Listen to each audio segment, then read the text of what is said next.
When I was in nursing school long ago, there was a lady that did not want to be resuscitated by all means. Later, she became altered and her family gained power attorney over her. They changed her code status from DNR to full code, even though that was not their mother's wishes. Since they had power attorney over her, we had to follow the children's wishes. The lady went into VFib with no pulse or breathing. We started CPR till the code chart arrived at the bedside. The doctor went to administer a shock, but the machine failed. He tried again and again. The machine would not deliver the shock. The minute she passed on, the machine worked. The hospital checks the defibrillator daily, and it not working has never ever happened before.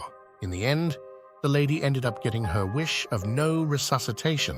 Everyone was freaked out over this. I have been a nurse 20 years and never seen this happen before. Viper Bunny? That's creepy. But at the same time, I am glad she got her wish. My grandpa made it very clear to all of us that if he wasn't going to make it, to let him pass. He even said it the last time I saw him in the hospital. When the time came, my grandmother and mom and aunt and uncle weren't ready, so they allowed him to be intubated. I was so mad at them. They lied about the state of his health, claimed the doctor put off talking to them. It was all lies. I had just been through it. My daughter was born at 29 weeks and we knew something was wrong, but not what. We found out she had trisomy 18. She had been declining, and there was no way she could make it through the night.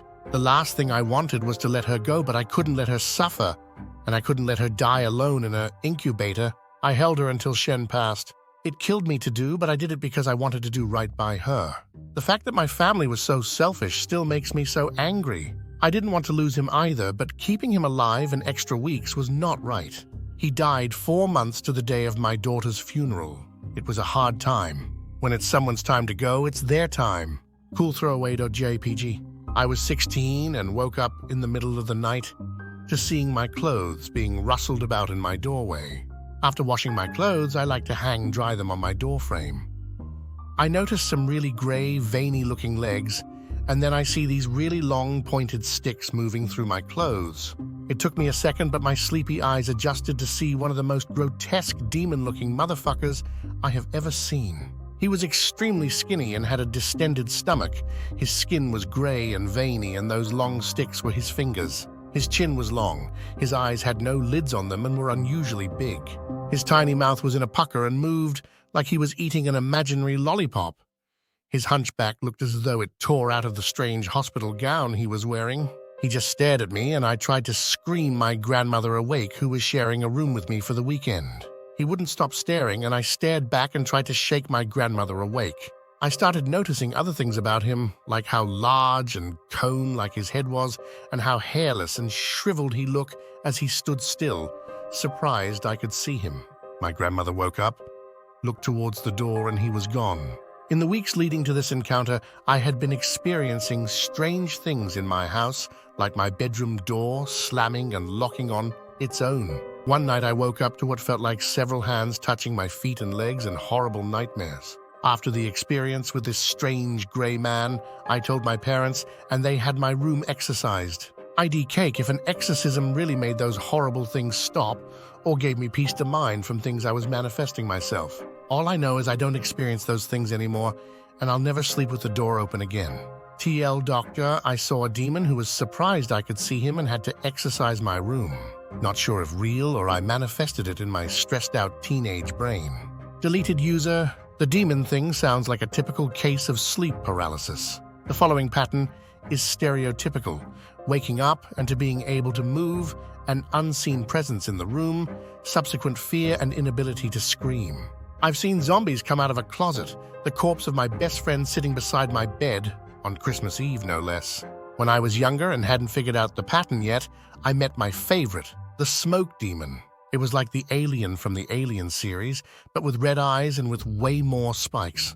I called him the smoke demon because the lower half of his body was insubstantial, making it so he could float around a room unheard. Typically, I would eventually fall back asleep and somewhat forget the experience, though when it happened again, I immediately remembered the other times. Luckily for me, I started noticing the pattern when I was in my teens and slept in once, experiencing this phenomenon when it was already light outside. In that case, it wasn't the demon I felt, but I thought it was my mum wanting to wake me up for sleeping in. The wanting to scream part was not an expression of fear this time, but of wanting to play a trick on my mum, I thought it would be really clever and funny if I shouted boo just when she was by my bedside. I then noticed I wasn't able to move, which freaked me out. Also, there was no mother. Then the gears started to turn, and I've never really had a problem with sleep paralysis episodes. Long story short, I hope you sleep in once in a while and have your grandmother to wake you up. Chaotic tundra? The strange gray man. Clara cut through the old neighborhood. Its buildings constructed of old bricks and red shingled roofs. The street was in poor condition. The sidewalks even worse, but Clara didn't notice. She wandered through the gray fog, glancing at the disarray of houses. This place sent a shiver down her spine that she couldn't place. Perhaps it was simply paranoia. As she gazed about, she noticed the eerily empty streets, porches lacking people, even sound itself seemed to halt. Quickly she glanced around. No one. Glancing behind, she thought she could make something out through the thick gray fog. Peering deeper to the point of strain, she could barely make out a frame. A tall man stood behind, wearing a foreign dirty white jacket. He seemed to stand with a hunch and did not seem to be moving. Clara almost called out to him before her words caught in her mouth. Perhaps I shouldn't disturb the old man, she thought, and continued her journey through the few remaining blocks in this old neighborhood. Approaching her new apartment building, she began climbing the 3 flights of stairs to a carpeted hallway with old wallpaper and wooden doors. Walking along the path, she counted the doors: 301, 302, 303, 304, 305. Ah, my apartment! She hurriedly unlocked it and entered. This dingy 2-room apartment was all hers, although even her joy couldn't mask the condition of the building.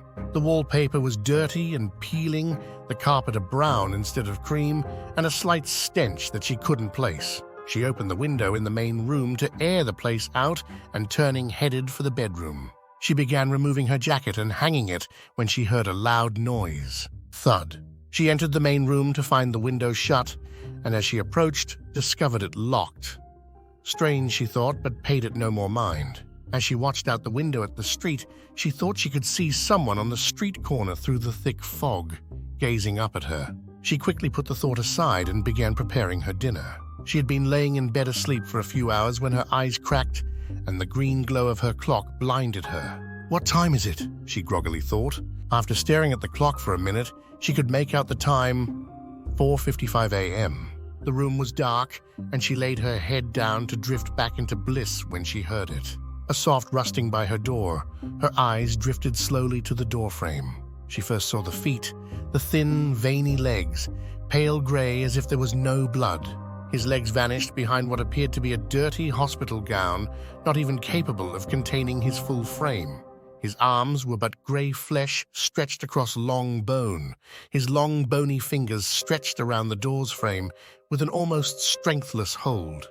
His back protruded out the back of the gown in a hunch, contrasting with the gray fog that seemed to cower behind him. His head, even with the hunch, sat mere inches from the top of the doorway.